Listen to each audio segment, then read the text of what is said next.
un digne fils du nord de la Côte d'Ivoire et plus précisément de la grande ville du Poro. Je ne pourrai donner plus de précisions sur ma localité au risque de me voir démasqué.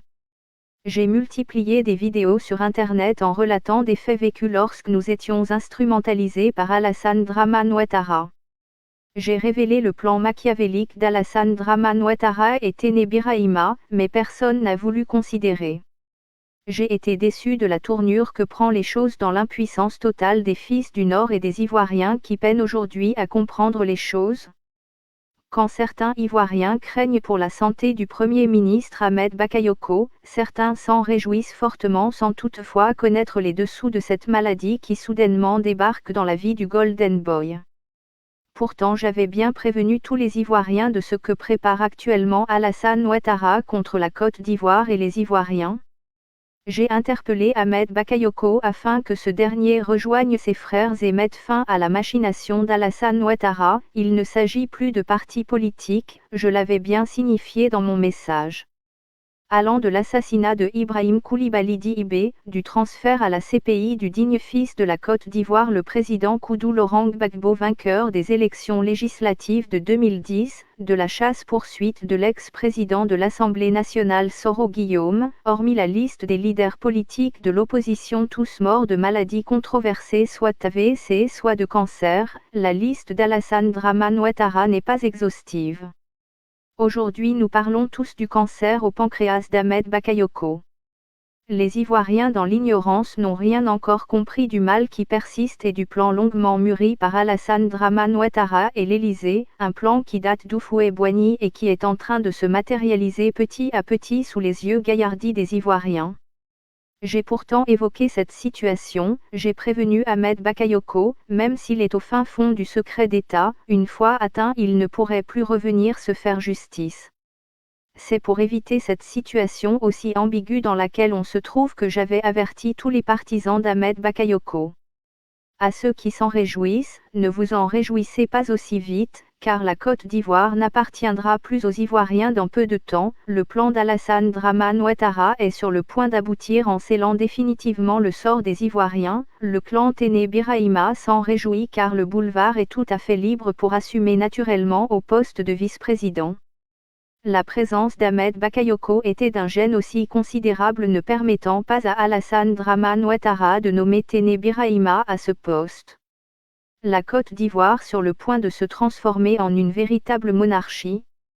Je le confirme à tous les Ivoiriens, Ahmed Bakayoko a bel et bien été empoisonné, tout comme Soro Guillaume l'avait manqué de justesse, je pense que lui le sait très bien. Alassane Dramane Ouattara attend en découdre avec tous les Ivoiriens dont l'ambition dépasse le bout du nez, même si ceux-ci sont au RHDP. Sa priorité c'est de faire le maximum de nettoyage afin de mettre son successeur, celui qui pérennisera les rapports entre la France et la Côte d'Ivoire ou protégera non seulement ses biens personnels de prête-nom, mais aussi les multiples intérêts de la France. Aujourd'hui le peuple de Séguéla sur le point de pleurer l'un de ses dignes fils car les jours d'Ahmed Bakayoko sont comptés, même si certaines personnalités au RHDP disent le contraire. L'opposition ivoirienne ne doit en aucun cas se réjouir comme le fait certains cyberactivistes, en arrière-plan Ahmed se sentant mal dans ce piège RHDP car ayant un bloc contre lui, se rapprochait petit à petit de celui qui naturellement fut son père. Lui et Soro Guillaume ont été les enfants rebelles du président Laurent Gbagbo. Il cherchait donc la formule idéale pour sortir du RHDP, et ceci le président Laurent Gbagbo le sait bien que quiconque. Ahmed Bakayoko voulait trouver un consensus avec son frère ennemi Soro Guillaume car il n'en pouvait plus de ce pouvoir qui le faisait chanter, il s'est rendu compte que son ambition ne prendrait forme que s'il avait la caution de tous les Ivoiriens et non des ressortissants de la CEDEAO dont la majorité sont des militants et sympathisants du RHDP. Comme on le dit dans le jargon ivoirien, Ahmed Bakayoko était un pied dedans un pied dehors. Cette situation intriguait fortement Alassane Dramane Ouattara, qui a décidé dès son passage en force de nommer un ministre en charge de la réconciliation. À l'origine, cette nomination n'est pas dans l'intérêt de KKB ou pour récompenser ce dernier d'avoir ainsi validé la mandature d'Alassane Ouattara, mais plutôt pour éloigner Ahmed Bakayoko du président Laurent Gbagbo, car selon lui Ahmed Bakayoko avançait le prétexte de réconciliation nationale pour se rapprocher de l'opposition avec laquelle il commençait à mieux s'attendre ou à être plébiscité par les militants de l'opposition. À dire vrai, comme on le dit, Ivoirien aime s'amuser, Ivoirien n'aime pas palabre. C'est pourquoi malgré tout le mal qu'Ahmed Bakayoko a fait aux Ivoiriens, il est quand même aimé car pour ceux qui le connaissent c'est un homme au grand cœur, un homme charitable qui sait donner un coup de pouce à ceux qui en ont besoin. Comme je le disais tantôt, Ahmed Bakayoko, neutralisé par le bloc des étrangers au RHDP, manœuvrait pour rejoindre l'opposition. Il en avait marre car au fin fond du secret d'État il savait le plan machiavélique du pouvoir. D'abord attaqué par les pro-Soro et même certains membres du RHDP, d'être le principal rival d'Amadou Gon Coulibaly ou même d'être accusé de la mort de ce dernier, le pouvoir a trouvé là, la solution parfaite pour éliminer Amadou Gon en faisant porter la casquette à Ahmed Bakayoko. Cette formule ainsi consommée divisa le Nord, opposant Sénoufos et Koyaka. Certains nordistes en voulaient à Ahmed de la mort d'Amadou Gon, ignorant l'implication de Téné Birahima et Alassane Dramane Ouattara. Sinon, comment comprendre la réaction immédiate d'Alassane de prétendre à un troisième mandat? En réalité, cette option avait été planifiée depuis longtemps, juste question de timing. Alassane avait donc préparé l'élimination d'Ahmed qui devenait de plus en plus encombrant selon lui. Un deuxième fils du Nord tend à disparaître si le peuple nordiste ne fait rien. J'interpelle mes parents à prendre conscience car nous serons les seuls coupables si nous perdons la Côte d'Ivoire. Aujourd'hui à Korogo, la culture Poro tend à disparaître au profit des Burkinabés et Maliens qui nous envahissent. Tout le Nord est assiégé par ces populations. À Bouaké, n'en parlons même pas, les Maliens, les Guinéens et les Burkinabés font la loi. Nous nous sommes levés contre nos frères, nous avons été manipulés sans savoir pour qui ou contre qui nous nous battons. Quand je vois aujourd'hui des cyberactivistes ivoiriens défendre le pouvoir parce qu'ils perçoivent une rémunération mensuelle, j'ai vraiment mal.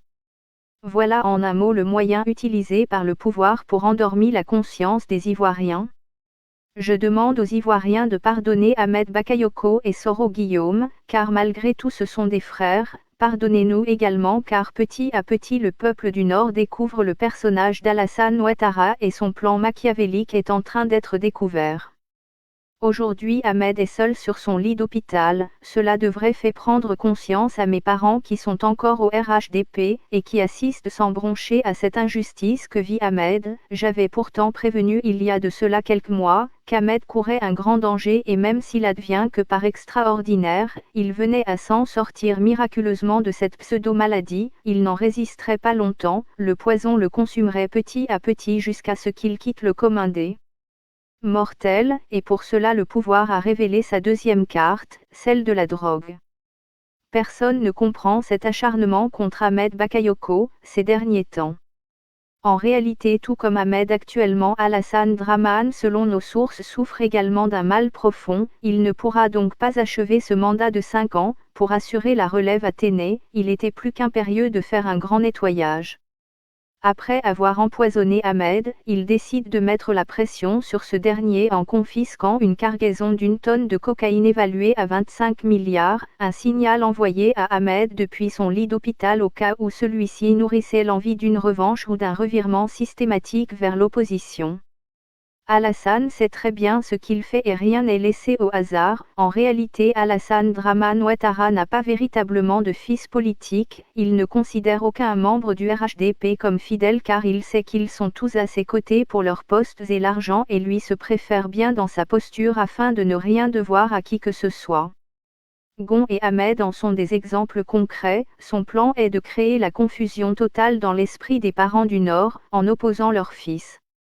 Aujourd'hui le seul restant en leur sein au RHDP est sur le point de mourir, et acculé jusqu'aux dents avec cette histoire de drogue afin de l'anéantir complètement au cas où il sortirait de cet empoisonnement. Les parents du Nord doivent plus que jamais prendre conscience car on assiste à une épuration de leurs dignes enfants. Big Togo n'est pas du nord de la Côte d'Ivoire, c'est un Burkinabé. Kamisoko Kandia qui donnait l'impression d'aimer en bas ne l'est pas en réalité, c'est une fidèle d'Alassane Ouattara et ceci depuis longtemps est en fait guinéenne. Téné lui est un Burkinabé 100%, il suffit simplement elle de voir le visage pour s'en rendre compte. Aujourd'hui ce sont eux qui sont assis sur le trône, qui gouvernent ou qui décident de droit de vie ou de mort sur chaque Ivoirien. Les Ivoiriens doivent d'un commun accord se mettre ensemble pour sauver ce qui reste de la Côte d'Ivoire, c'est mon cri de cœur le plus absolu. Au nom de mes parents nordistes je demande une fois de plus pardon à nos frères de toutes les régions de la Côte d'Ivoire, notamment à nos parents Oué à qui nous avons fait le plus de mal car proches du président Gbagbo.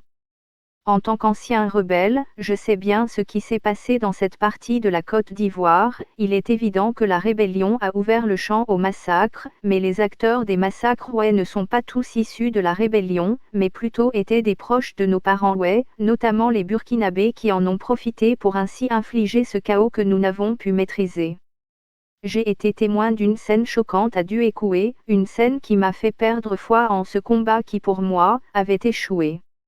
À la demande de Ouattao, nous sommes allés dans cette région qui était fortement sous l'autorité des Dozos de Koné Zakaria pour arrêter les meurtres de ces derniers, car les échos qui remontaient à la base n'étaient pas favorables à la noblesse de notre combat qui était d'instaurer l'égalité entre les peuples parce que comme je le disais dans ma dernière vidéo, les nordistes faisaient l'objet de discrimination, un guéré pourchassé par deux jeunes, un burkinabé et un malien appelait à l'aide. J'étais à quelques mètres de la scène, ne pouvant pas rester indifférent, je décide de m'approcher pour en savoir davantage. Le guéré accourut dans ma direction et prit refuge derrière moi, sachant bien sûr que j'étais un rebelle. Je protégeais donc le jeune guéré contre furie de ses détracteurs. Après je leur demandais que reprochaient-ils réellement au jeune guéré. Leur réponse me laissant perplexe. Pour eux le jeune en question était un fidèle allié du président Gbagbo, il dirigeait un groupe de jeunes qui persécutaient les nordistes ou du moins le Dioula pour utiliser le vocabulaire normal. Je pouvais entendre les supplications du jeune guéré dans mon dos me suppliant que c'était un pur mensonge. En vérité ces deux personnes à ses trousses étaient ses manœuvres, des personnes qu'il avait employées et à qui il donnait gîte et couvert, il leur a même donné une portion de terre pas loin des campements sur la route de Blodi. Aujourd'hui Alassane sur le point d'être président, ces jeunes en question ont trouvé là l'opportunité d'en découdre avec lui pour garder les champs ou les exploiter à leur guise. Je ne savais pas qui croire mais je sentais la sincérité dans les yeux du jeune homme. J'ai vécu à Bangolo quand j'étais plus jeune et je sais un tout petit peu l'hospitalité des guérés. J'ai vécu, grandi, mangé, j'ai tout fait avec les guérés et aujourd'hui me voilà l'arme à la main contre ce peuple pour une raison banale. Je connaissais l'histoire que me racontait le jeune guéré, il n'est d'ailleurs pas le seul à poser une telle action, la plupart de nos parents nordistes ou même étrangers dans ces zones témoigneront de la gentillesse des guérés au point où certaines ethnies les taxaient de paresseux, dans leurs champs ils cohabitaient avec nous et les étrangers. Je marquai donc un petit arrêt, après je demandai aux deux jeunes, le connaissiez-vous ou c'est une histoire que vous a racontée la communauté, ils me répondirent tous les deux qu'ils le connaissaient. Par la suite je leur demandai leur nom, c'est en ce moment que je me rendis compte de la supercherie et de leur cruauté. L'un répondant au nom de Savadogo était d'origine burkinabé et son confrère Doumbia d'origine malienne confirmait leur présentation faite par le jeune guéré. Est-ce vrai que vous travailliez pour lui ? Oubliant tous les deux l'histoire qu'il venait de me raconter, le Malien voulut répondre par l'affirmatif, mais le jeune Burkinabé plus déterminé à en découdre avec le jeune guéré lui lança un regard foudroyant ramenant ce dernier à la raison. Ils me répondirent, « Chef, vous êtes avec nous ou avec eux ?» Je ne comprenais le sens de leur question, car le président Alassane venait de conquérir Abidjan et nous avions tous reçu l'ordre d'arrêter les massacres, je ne comprenais donc pas leur acharnement. Puisqu'ils attendaient une réponse de ma part, je leur ai dit cet homme que vous cherchez à tuer est avant tout un Ivoirien et donc un frère pas un ennemi, si vous êtes resté pendant plusieurs années dans cette région qui est le leur c'est parce qu'ils vous ont adopté, celui-ci vous a même donné un couvert quand vous en aviez besoin, aujourd'hui peut-être que vos enfants parlent la langue guérée pourtant vous n'êtes pas chez vous, il vous a adopté, ne trouvez-vous pas méchant de vouloir mettre fin à sa vie pour tout le bien qu'il vous a fait. Vous ferez donc mieux de rentrer chez vous avant que je n'appelle des amis pour vous embarquer. Ces mots je les disais sans aucun pouvoir de garantir la vie à ce jeune, puisqu'en notre sein il y avait nombre de Burkinabés, Maliens et Guinéens. Je savais que si j'amenais le jeune guerrier avec moi, il trouverait certainement la mort. Je ne savais quoi faire pour le jeune Guéhi, c'est ainsi que je décidai d'appeler mon ami Moussa pour qu'on trouve une solution ou qu'on donne les moyens à ce jeune de rallier Bangolo. Après cet épisode je n'ai plus eu de ces nouvelles jusqu'à mon retour à Bouaké. Je parcourais une ville de Duékoué inerte, déserte, des corps sans vie couchés, je ne pouvais m'en remettre de ce que je voyais.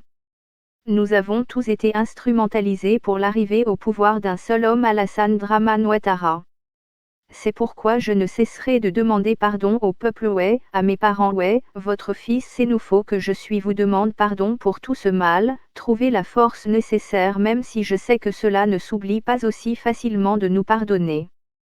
Aujourd'hui plus que jamais, les Ivoiriens doivent se mettre ensemble pour récupérer leur pays, c'est ça le plus important. Nous avons fait des erreurs dans le passé, personne ne pourra le nier, mais ces erreurs nous ont aussi permis aujourd'hui de voir à quelle race d'êtres humains nous avons en face de nous.